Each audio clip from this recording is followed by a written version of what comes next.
Welcome to Miami Nights, episode 3. This damn Zoom background is ruining my mojito game. Welcome, Katie.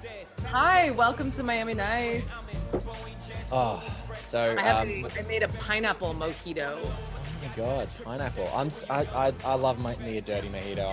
I'm all about the dirties at the moment. I can't get enough of them. They just really I'll make one of these weeks. I'll make a. They're really good. They're really good. I think in our next episode, I might just be sliding straight into whiskey. I think maybe if any topics get more serious, we just I'm getting to the hard stuff. Like I want it neat. Like there's no ice, no lime. Let's just get into this. The drink that keeps coming up from the bottom of the screen. It's gonna be changing every single time. It'll be the whole bottle. It'll just be I have a whole bar on the floor. I'm just every single time. You're what's she gonna lift up next time? Oh, who knows? Who knows? But we hope you're enjoying the show so far. We've gone from an hour talking about 3 different people's accents. Now to a huge and serious topic, Colin Farrell's mullet. It's beautiful. And what is so frustrating to me right now is its influence and people not treating it seriously enough, Katie, as far as a fashion icon statement. Yeah. And it was deeply underrated at the time. And I just feel like, and you said last week, every week, Blake, please come with a theory. You bet your sweet ass I brought a theory this week. Yes, theories. Well, Blake, just in the same way that you choose to celebrate his mullet, I choose to celebrate his mustache. And this week I have brought 2 haikus that I have written about that handlebar. Just want to grab onto it. Take it for a spin. I cannot wait to hear them. So I think we have to talk about lineage of Michael Mann and Miami Vice. So Miami Vice, even as recently as, I'm just going to go to the specific date. There was a cool little Esquire article all the way up to 2015 that if you go for a search, and it'll be linked in the show notes, whether you're watching this on YouTube or in the description of our podcast, if you're just listening to it. But it's basically talking about a fashion supercut of the original TV series Miami Vice is an 80s horror movie. It's like a horror movie of all of the bad looks. And I think that actually makes me feel like a very Aussie thing, because in Australia, we call it cultural cringe. And it sort of became popularized by a really dominant film critic in the country, kind of an equivalent to Roger Ebert sort of person. His name David Stratton. And he was a critic who watched every Australian film throughout the 80s. And in Australia, just so you know, there were hundreds of films and maybe 5 good ones in the 80s. And you know what all of them are, the Mad Maxes and the Peter Weir films and all those sorts of films, like the Australian New Wave, all those filmmakers. Yeah. Everything else is absolute garbage. 99% of it is horrible. And so there became this big thing of these kind of our equivalent to rednecks, like bogans, and they have this cultural cringe reaction.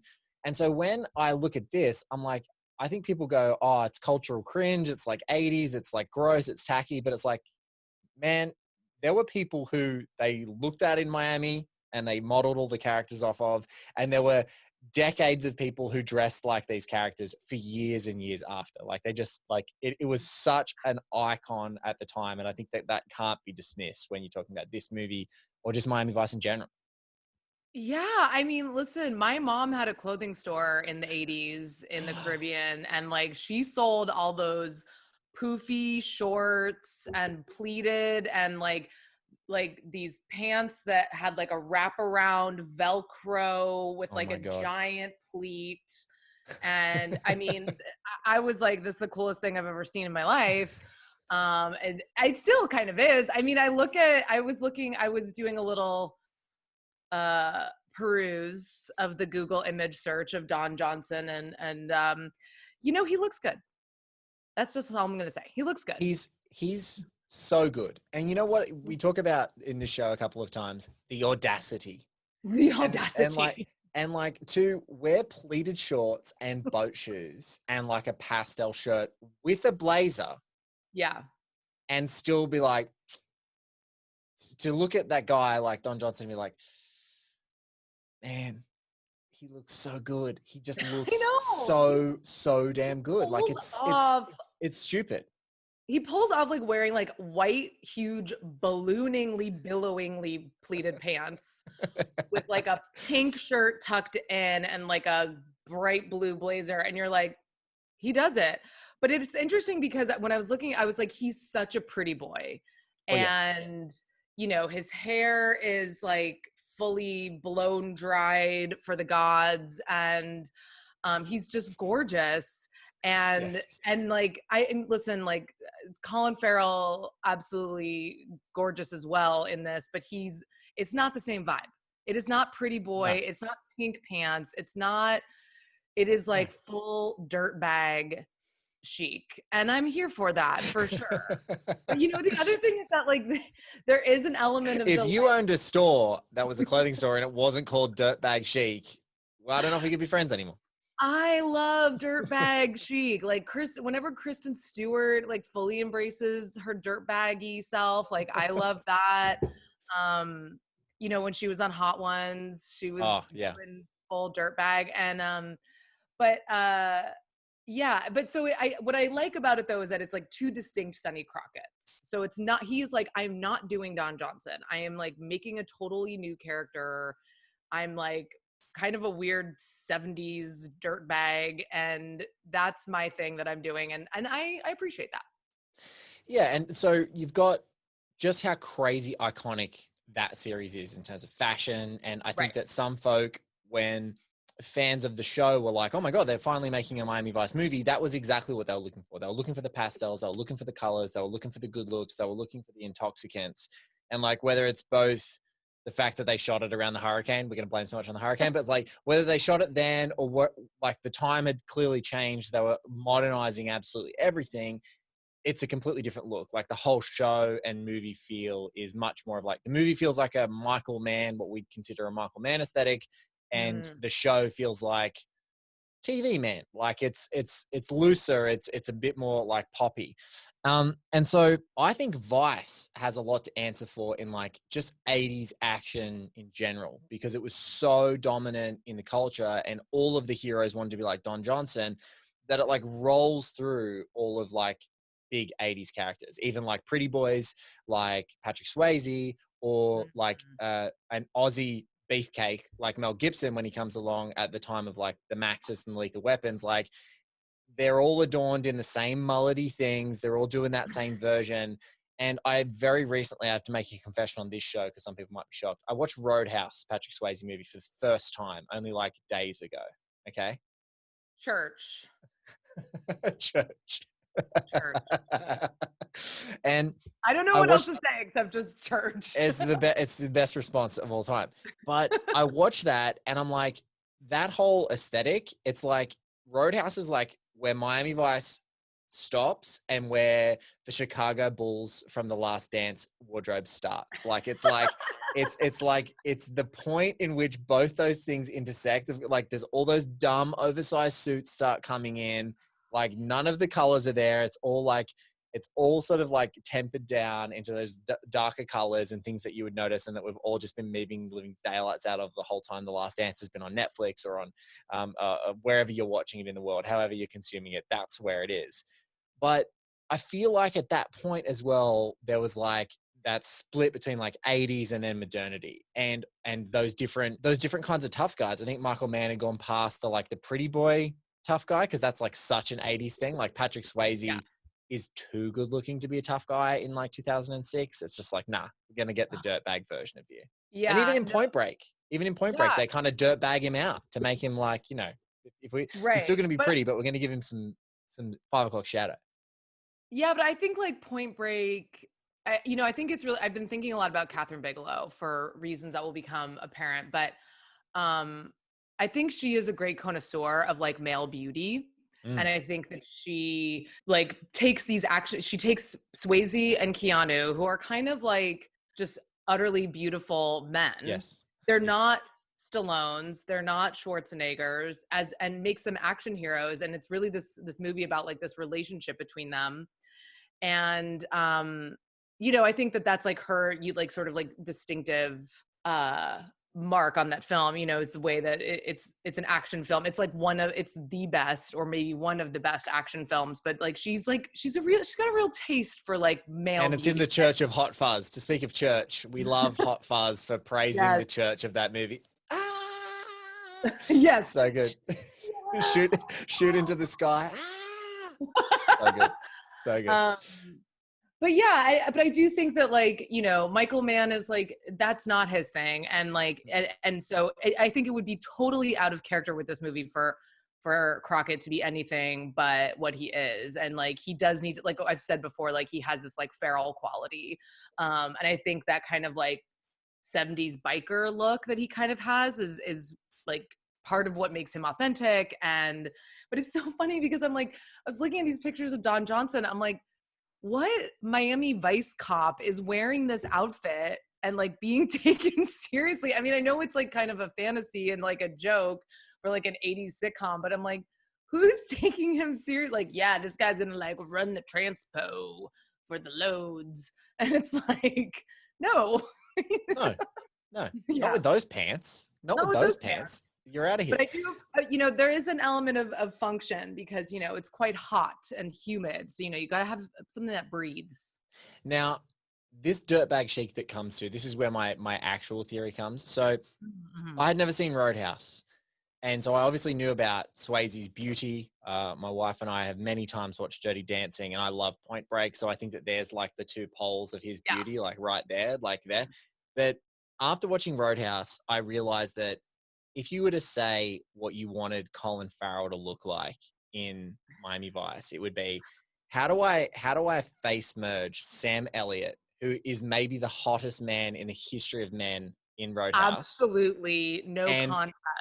Swayze. Like you want someone who's kind of mullety and got the chic, but you want the Sam Elliott because like I just imagine when he talks about his dad who's like in a band for the Allman Brothers, I'm like his dad's Sam Elliott from Roadhouse. Like let's be really clear that that's who it is because like I think that Colin Farrell has that dirtbag down. He's got the messy look. He's got the hair, but it's kind of not quite there. It's like a love child of those two guys together. But like that's my theory for that look and how influential it is in connecting like eras of like what male power and sexiness and awesomeness is in an action movie. I totally buy this theory, and you've really shown your work and you've shown the math. I also think, yeah, like Colin Farrell's hair in Miami Vice is like weirdly highlighted. Like you don't see it all the time. And then I was just rewatching it in the scene where he's in the limo with Gong Li. You see like the back of his head and you're like, oh, it's like full blonde highlights. Yes. And then he's got the mustache, which is very Sam Elliott. So it's like they just like put like blonde Swayze's blonde hair and Sam Elliott's facial hair. That was the composite when they cut it out of a magazine and they said this is what we want him to look like before the casting. Right, that was like, those two elements. Little, like collage. Oh God, we need to get the hair and makeup person on this podcast. Yes, whoever I'm going to look them up right now. Whoever you are, we're going to find your name right now and shout you out live. The makeup department. I'm going to just go to a makeup artist, Carla and Antonino, Rob Bryson, who is the additional hairstylist. Another hairstylist in the Dominican Republic is Adria Carrasco. So if you, and Marianne Valdez was a hairstylist, looks like in the US. So if you are any part of the makeup department team of this movie, we want to talk to you on this show. We need to. Yeah, we need to prove these theories. These are definitive. We need the original collage that was created. I will purchase it off eBay for an auction for charity or something.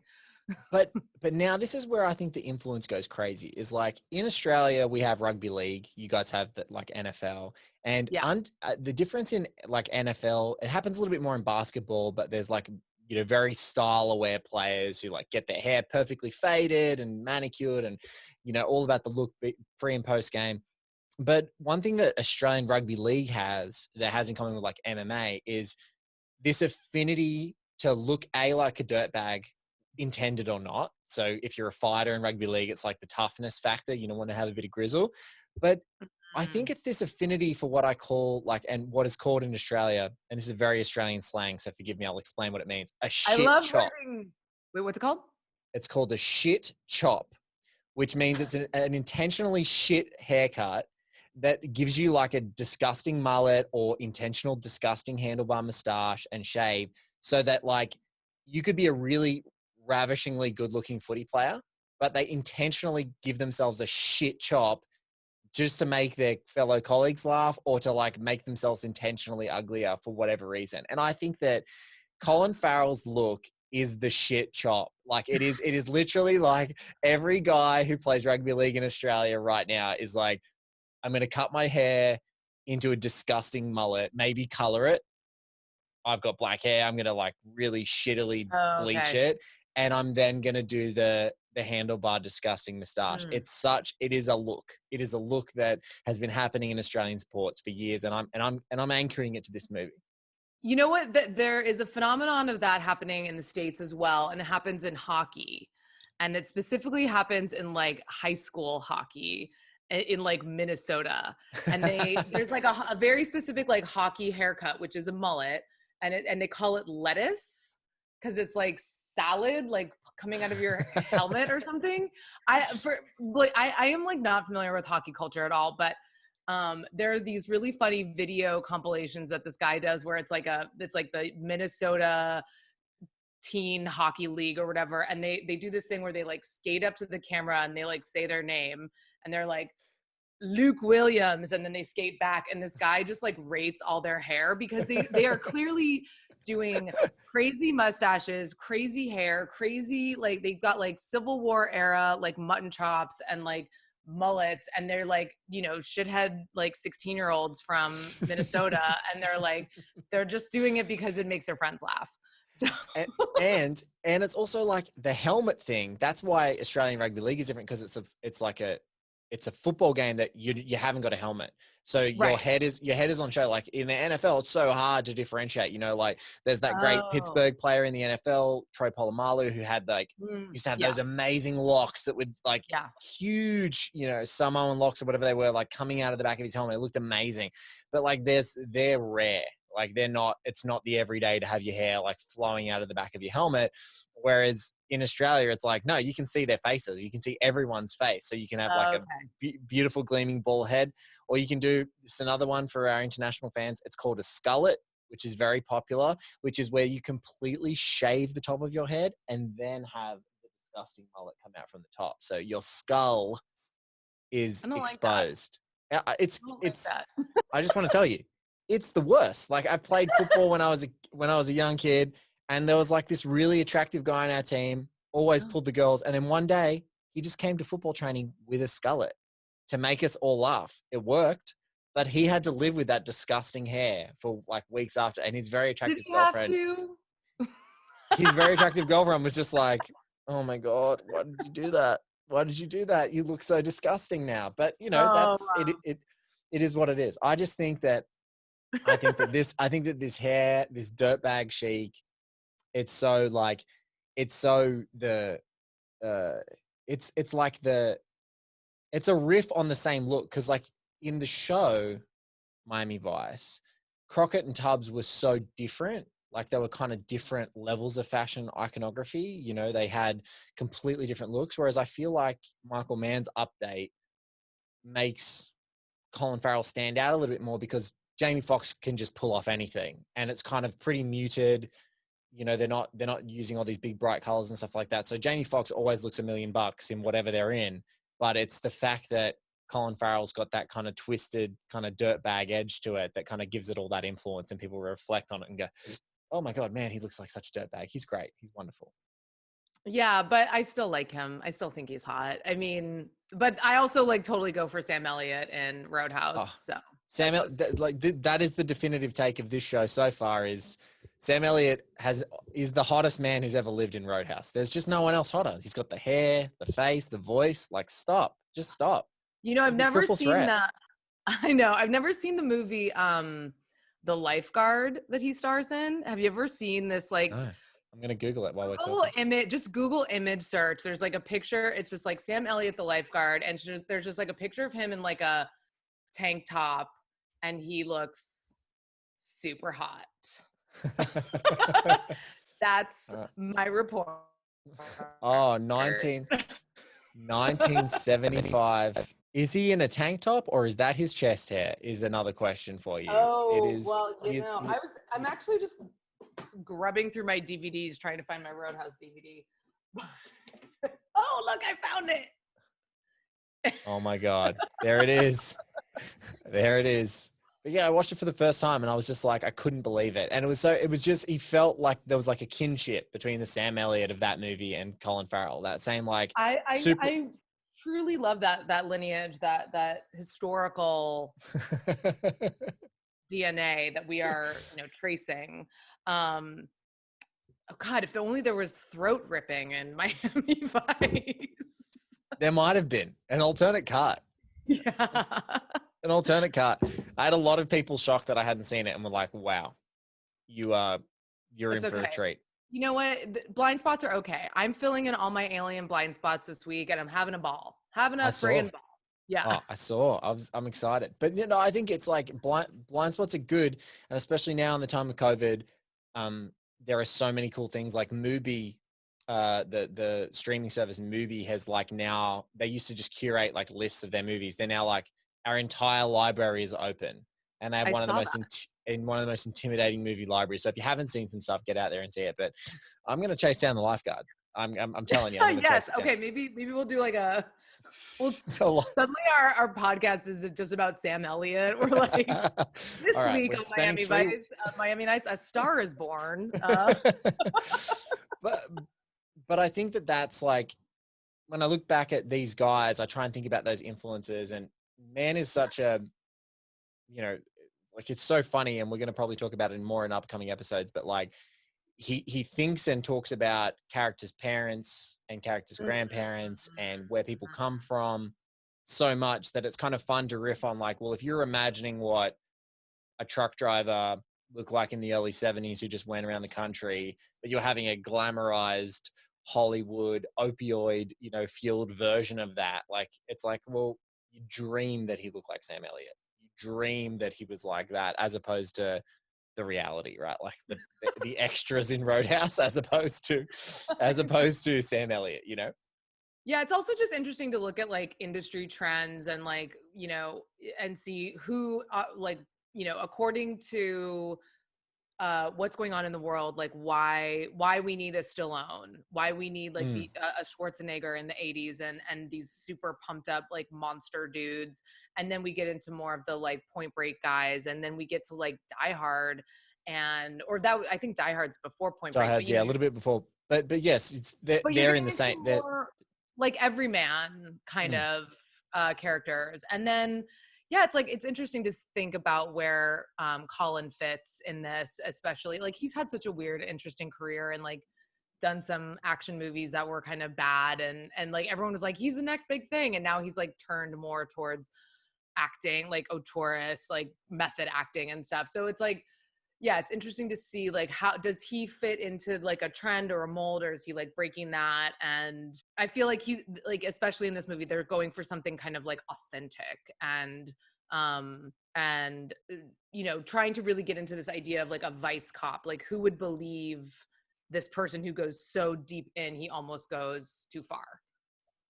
Yeah, it's a weird thing, because I've been thinking about it. It's like in a lot of undercover stuff, in a lot of undercover movies and things like that. And like one of my favorites, because we're just speaking about Point Break, but like Tom Sizemore as the undercover guy in Point Break, who, when they break into that original surf gang's like lair and they find this guy, is the perfect encapsulation of like the best undercover cop guy I've ever seen on screen, because he is disgusting.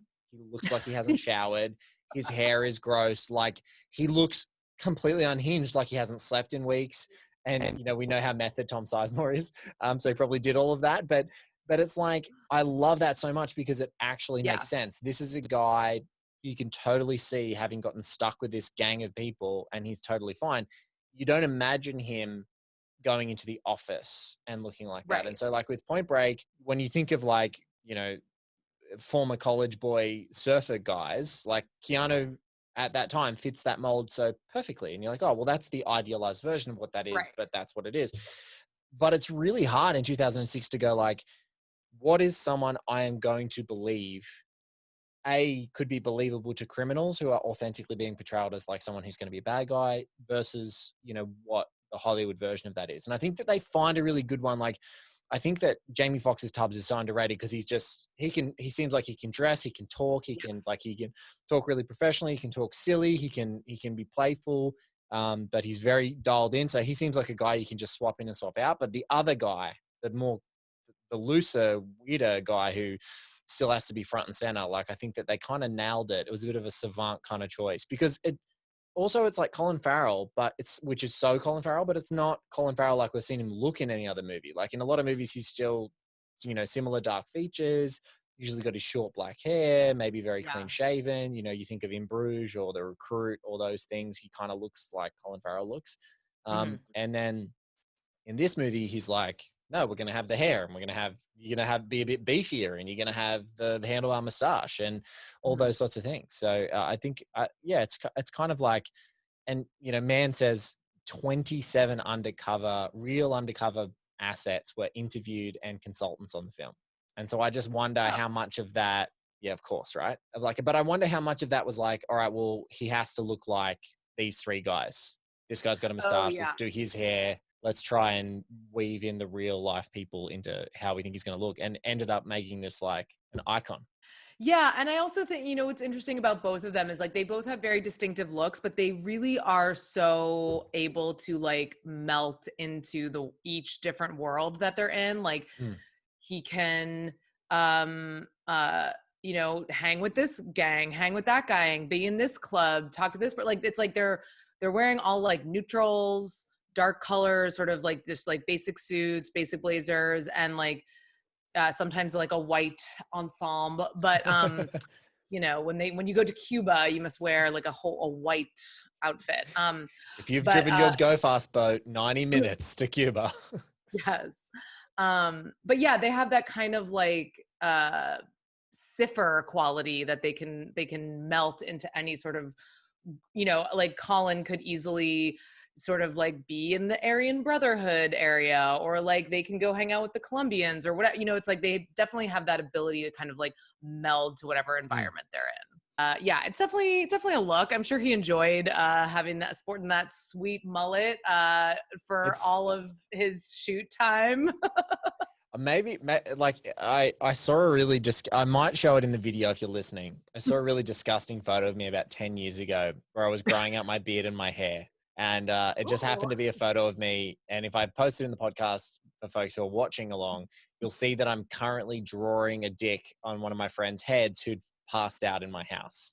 Because I'm not a nice friend to him in particular. He's a sweetie pie. I love him to death. But he deserved that penis to be drawn on his face while he was passed out. And I've always thought, like, could I grow my hair to be like Colin Farrell? Could I do it? Like, could I?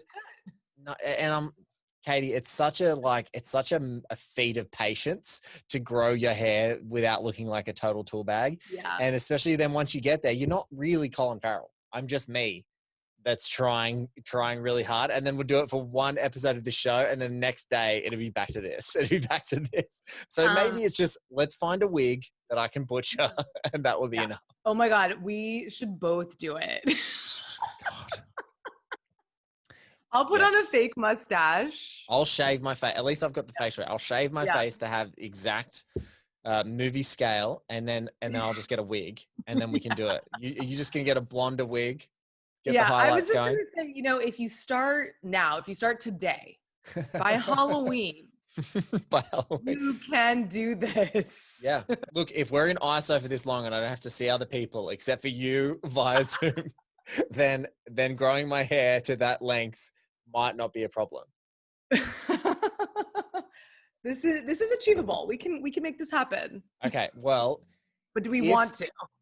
Now, if enough people contact us after listening to this that demand it, I'll do it. Because that's the kind of host I can be. This is where we've gotten. We haven't even finished one drink. I've lined up the second.